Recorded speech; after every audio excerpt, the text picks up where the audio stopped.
নমস্কার, কেমন আছো সবাই? গুড মর্নিং, সুপ্রভাত। নতুন দিনে নতুন সকালে নতুন একটা ভিডিও নিয়ে চলে আসলাম। আর এখন বাজে প্রায় কটা দাঁড়া দেখি, আমি ছাদে আছি। 7:14। তো এখন 7:14 বাজে আর দেশে এসেছি। দেখো সবুজ সবুজ সবুজ সবুজ ব্যাপার স্যাপার, পুরো সবুজ। তো এখানে আমি পেথে নিয়ে নিয়েছি, এখন ফুল তুলতে যাব। সকালবেলাতে ফুল সব তোলা কমপ্লিট হয়ে গেছে, বাপির মায়েরও সেবা দেওয়া হয়ে গেছে। কিন্তু এই চালের মধ্যে ওই দিকে হচ্ছে কেউ উঠতে চায় না, যেহেতু চালে তো, তাই জন্য অনেক মানে কী ওগুলো বলে, অপরাজিতা ফুল হয়েছে, খুব সুন্দর। থোপা গাঁদা, থোপা থোপা যেগুলো হয়। তো চলো তুলবো আর তোমাদের সাথে শেয়ার করব। আর আজকে আমার বাবাদের দেখো ধান ঝাড়া হচ্ছে এখানে। দেখো এখান দিয়ে চাল নিয়ে উঠতে হয়, ওই জন্য কেউ ওঠে না, কারণ একটু হালকা মানুষ না হলে ওঠা যায় না। মেরা মাম্মি হি হি। কত ফুল হয়েছে আজকে। কেন?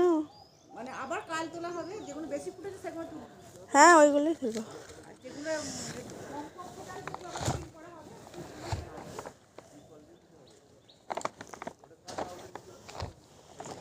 আস্তে আস্তে করে যেতে হবে, কারণ বুঝতেই পারছি এগুলো তো মানে অ্যাডভেস্টারে একটুখানি হয়ে গেলেই আবার ভেঙে যাবে। দেখো কত হয়েছে, মানে প্রচুর লোভ লাগে। আমার দেশে আসলে ফুল তুলতে খুব লোভ লাগে। দেখো এগুলো তো দেখেছো, ফুল দেখো, শুধু ফুল। ওইদিকে গাঁদা গাছ দেখো। দেখো আমার কিন্তু ফাইনালি ফুল তোলা হয়ে গেছে, আর এত কটা তুলেছি। সবগুলো তো তোমরা দেখলেই, মা বললো তুলতে হবে না, আবার কালকে তুলবো। ওই যে এখানে ধান কাটা বলছি, ধান ঝাড়া হবে। আমার বাবা যাচ্ছে তিরপল নিয়ে।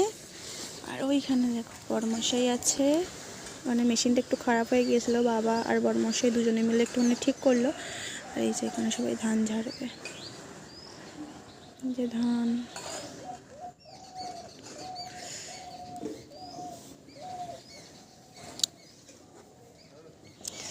চলো আস্তে আস্তে আবার রওনা দেওয়া যাক, নিচে যাই। ভয় লাগে এখানে, অনেক বছর উঠি না, ভেঙে গেলে একদম ভয় লাগে। এই দেখো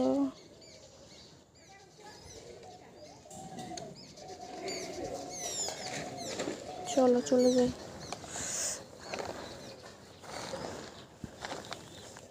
আর দেশের দিকে তো প্রচুর কুয়াশা ছিল আজকে সকালবেলাতেই।